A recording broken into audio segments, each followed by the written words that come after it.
I'm Rivera Sun. I'm an author and an activist, and I want to talk a little bit today about the role of stories, fictional, historical, present, and contemporary, in getting us through the tough times that we face.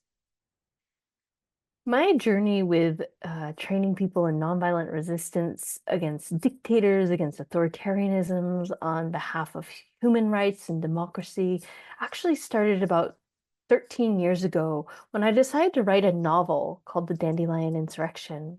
It was about a fictional movement where people were rising up against a hidden corporate dictatorship in a slightly fictionalized United States just around the corner of today.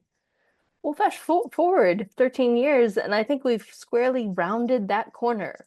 We are very much looking at an authoritarian state with rampant human rights abuses and unjust policies rolling out every day. As someone who trains people in the tools of boycotts and strikes and protests and blockades and occupations and shutdowns and walkouts, what we have seen in this time, myself and my colleagues, is thousands and thousands of people all over this country yearning and to connect with the true stories that inspired this work all over the globe and how they can tap into this power. We are living in a time right now, these years of unprecedented nonviolent resistance in the United States, with millions of people boycotting companies to protect free speech, to stop cuts to public services, to oppose the latest authoritarian maneuver, or the supporters who want to undermine our democracy. And this interest of all these people means that we as a populace are tapping into the power that has literally reshaped our globe over the past 100 years. Nonviolent action is very old. The earliest recorded strike is in 1170 BC when pyramid builders put down their tools and walked out on strike. The US itself was founded on the world's best boycotts when American colonists refused to import British goods.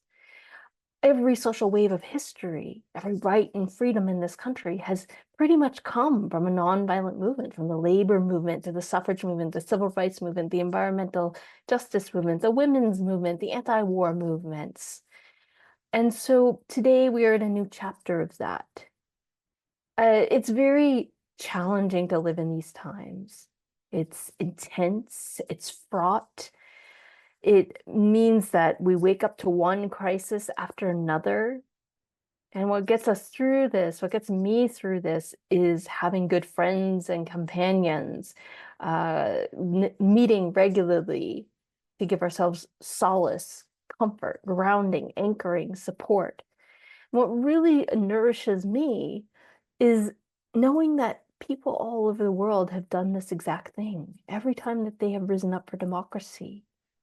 In Chile, in South Korea, in Pakistan, in the Philippines, in Latvia, Lithuania, Estonia, Serbia, Czechoslovakia, people have risen up against tyrannical regimes, and they have weathered the uncertainty, the fear, the not knowing if they were going to succeed, just like we feel today, in order to persevere in using nonviolent action to resist the injustices that they face and also continue to press for the world that they want, the world we want to live in. As a novelist, as an activist, I find that stories like these are what keep us going. To know what is possible, to know that people in the past have done this, that people right now in the world have done this.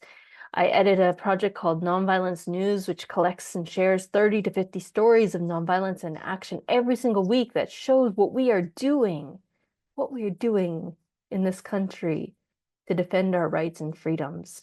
And it is hopeful, it is inspiring, and it catalogs the remarkable time of epic struggle that we live in.